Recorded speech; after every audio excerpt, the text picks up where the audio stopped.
पुढची बातमी येते भंडाऱ्यामधून। भंडाऱ्यामध्ये वैनगंगा नदीनं धोक्याची पातळी ओलांडली आहे।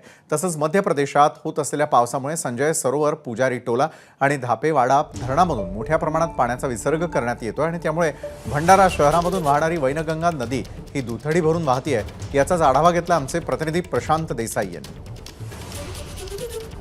मागील 72 तासामध्ये मध्य प्रदेशामध्ये आणि गोसेखुर्द धरणाच्या पाणलोट क्षेत्रामध्ये मुसळधार पावसाने हजेरी लागलेली आहे आणि परिणाम भंडारा जिल्ह्यातील वैनगंगा नदी असो अन्य उपनद्या या दुथडी भरून वाहू लागलेल्या आहे। नदी नाले ओसंडून वाहू लागलेले आहे। बघू शकता आपण भंडारा शहराची ही जीवनदायिनी आहे वैनगंगा नदी। कारदा पुलियाचा छोट्या पुलिया आहे आणि हा पुलिया अक्षरशः 3 फूट पर्यंत बुडालेला आहे। या पुलावरून 3 फूट पाण्याचा प्रवाह प्रवाहित आहे।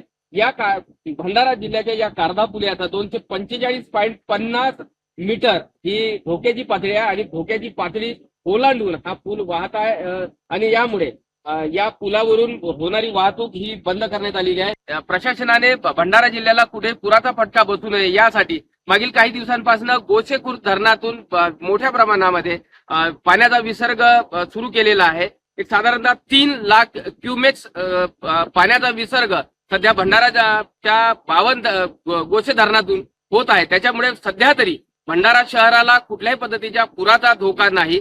तरीही नदीकाठावरील नागरिकांनी सतर्क राहावा असा इशारा प्रशासनाने इथे नागरिकांना दिल्याचं चित्र बघायला मिळत आहे।